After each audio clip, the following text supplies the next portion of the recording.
Hello, my friend. Welcome back to the potting shed. Go ahead and grab a comfortable chair, maybe wrap a soft blanket over your knees, and let's just take a quiet breath together. I've just come in from the garden, and I still have that wonderful, earthy smell of damp soil on my hands, the rich scent of active, living earth. I've just poured us a fresh pot of chamomile tea, so make yourself at home. It's so genuinely good to see you. Today, we're going to talk about a gardening challenge I hear about all the time, one that causes so many sweet, well-meaning gardeners to throw up their hands in absolute frustration. Do you have a space in your garden that feels impossible? Maybe it's a north-facing balcony that never sees the sun, or a dark, deeply shaded corner beneath a heavy tree canopy. So many of us look at those spaces and think, my yard is just bad. Nothing beautiful will ever grow there. But I promise you, that simply isn't true. There is always a botanical solution for an imperfect space. Today, we're going to look at 9 spectacular flowers that don't just tolerate the deep shade, they absolutely thrive in it. By the end of our time together, you'll know exactly how to transform that dark corner into a lush, vibrant oasis. Before we even pick up a trowel, we need to understand our environment. In the gardening world, deep shade usually means an area receiving less than 4 hours of direct sunlight a day. If you want to be beautifully precise, you can even use a little digital lux meter. We're looking for zones reading consistently below 15,000 lux. Because these spaces lack intense solar radiation, the plants we choose are specially adapted to photosynthesize in low light. It's essentially a different kind of botanical engineering, and learning how it works is half the fun of shade gardening. You are working with nature, not against it. The secret to a thriving shade garden lies entirely in the soil. Let's do a quick squeeze test. Dig down about 6 inches and grab a handful of earth. Give it a good firm squeeze. If it stays in a heavy, solid brick, you have high clay. If it falls apart instantly like dry beach sand, we need to add structure. Shade environments don't evaporate moisture as quickly as sunny beds, so we want to gently till the top 8 inches with rich organic compost.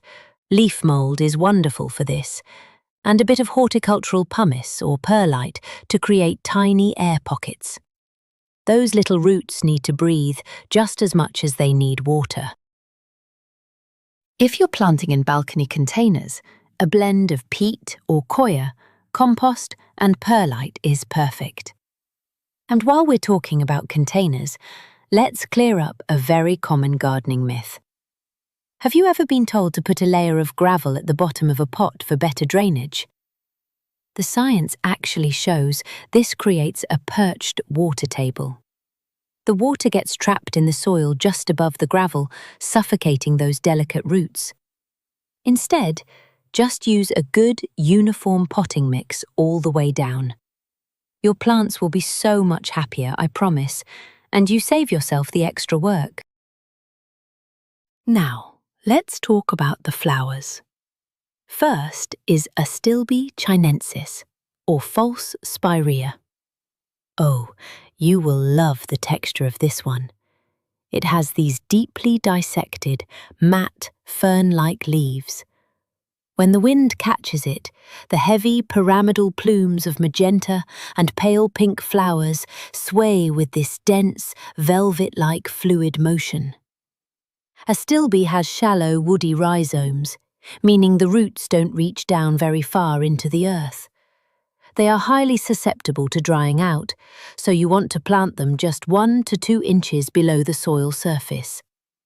They are absolutely perfect for those shallow balcony planters that normally dry out too fast. Next is a beloved classic, Lamprocapnos spectabilis, the bleeding heart. There is nothing quite like watching their little heart-shaped blooms dangle from arching stems in the gentle morning sun. Unlike the Astilbe, bleeding hearts have fleshy, brittle, taproot-like structures holding deep moisture reserves. Because of this, they really dislike heavy, wet clay, which can easily cause their roots to rot.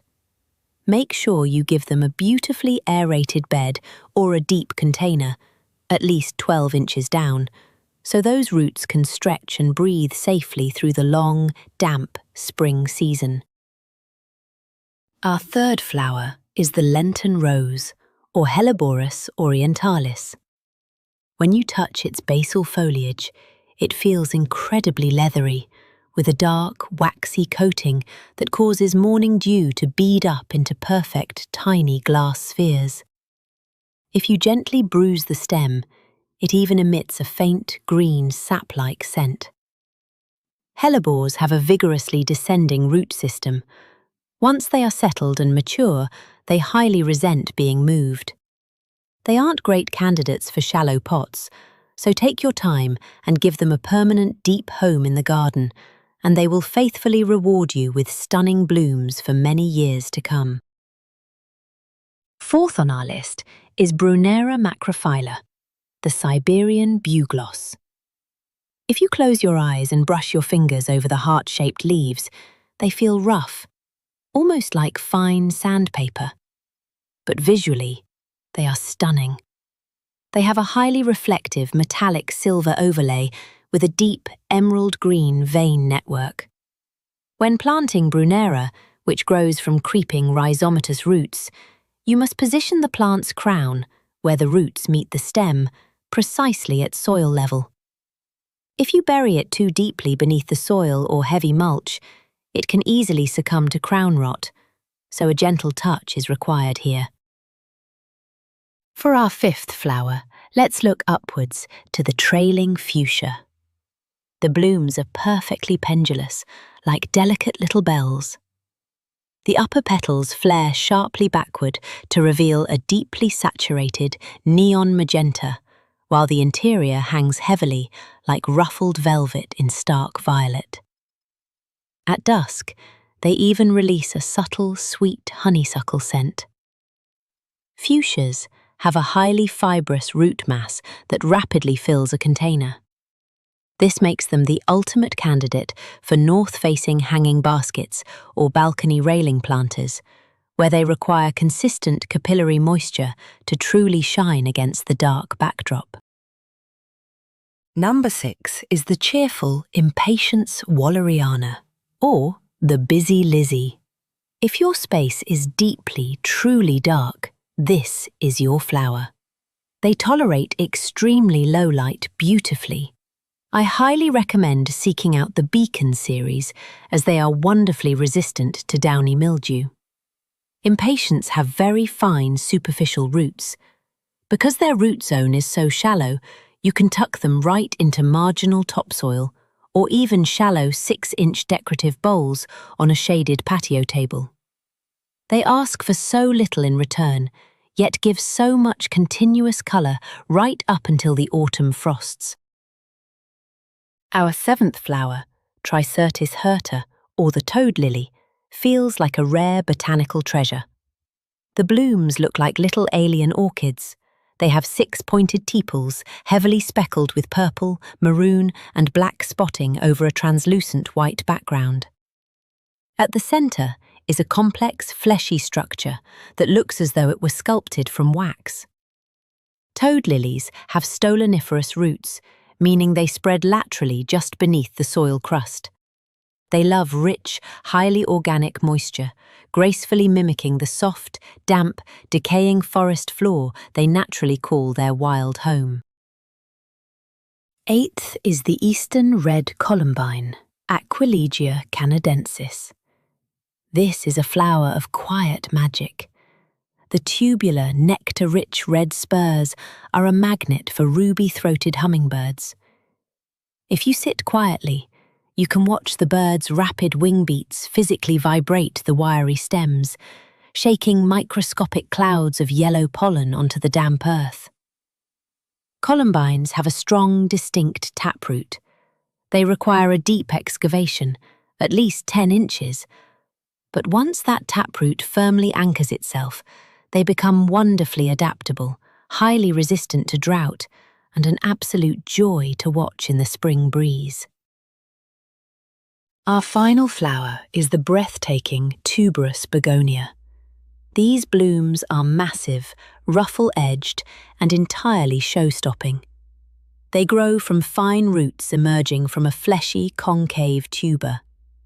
When planting, it is absolutely vital to place the tuber with that concave or bowl-shaped side facing up, exactly 1 inch beneath the soil surface to avoid stem rot. One gentle warning: north-facing balconies often have wind tunnels. High winds can strip moisture from the begonia's large leaves faster than the roots can drink, so try to lovingly tuck them into a sheltered, cozy corner where they can flourish. Now that we have our lovely plants, let's talk about precision planting mechanics. Once the risk of frost has safely passed, dig a planting hole exactly 1.5 times the width of the nursery pot, but exactly the same depth. Now, take a sterilised hori-hori knife or a clean trowel and vertically score the sides of the root ball in 4 places. I know it feels scary to cut into the roots, but this safely breaks the plant's circling roots and stimulates healing hormones called auxins, which actively encourage the roots to branch outwards and establish into their new home. When placing your plant, ensure the crown, that vital junction between roots and stems, is exactly level with your finished soil line, unless we're talking about our Astilbe or begonias, which like to be just 1 inch below. Spacing is also so important. It's tempting to pack plants tightly for an instant garden, but you must strictly space them based on their mature size. Good spacing allows gentle breezes to flow through the leaves, preventing the stale, humid microclimates that encourage fungal diseases. Give them room to stretch their arms and breathe freely. During those first crucial 6 weeks of establishment, gentle hydration is everything. But remember, shade gardens don't need continuous watering because there is no hot sun evaporating the moisture. Overwatering is the #1 beginner mistake. You want to water directly at the root zone with a narrow spout watering can or a drip line, delivering about 1 inch of water a week. Try to avoid overhead sprinkling. Then, apply a soft 2-inch layer of finely shredded hardwood mulch, but keep it exactly 1 inch away from the plant's physical stems to prevent any suffocating crown rot. Let's talk about a very common shade garden myth: dry shade. People often assume that if a garden is under a large oak or maple tree, the soil will stay damp. In reality, mature trees have thousands of miles of competitive feeder roots that drink up all the moisture, and their leaves act like a giant umbrella, blocking the rain. You will still need to water, and please, resist the urge to use heavy, high-nitrogen turf fertilizers. It causes explosive, weak vegetative growth that aphids absolutely adore, and it sacrifices those beautiful blooms we worked so hard to cultivate. Before we finish, I want to remind you that every gardener faces challenges. If you see fuzzy, mouse-grey patches on your flowers, that's just a common mold called botrytis. Simply snip away the spent blooms to increase airflow. If you notice irregular, U-shaped notches chewed out of your hellebore leaves, a vine weevil might have stopped by for a midnight snack. It's okay. Pests, wilt, and weather are completely normal parts of the journey. Don't let a few nibbled leaves discourage your spirit. Your garden is a beautifully living, breathing ecosystem, and you are doing a wonderful job. Thank you so much for spending this quiet afternoon with me. I hope you feel encouraged and ready to transform those dark, forgotten corners of your space into something truly magical. I would love to hear what is currently growing in your garden or what you're dreaming of growing down in the comments below. If you enjoyed our time together, please consider subscribing for more cozy garden chats. My cup of tea is just about empty, so it's time to head back out into the soft dirt. Take beautiful care of yourself, my friend, and happy growing.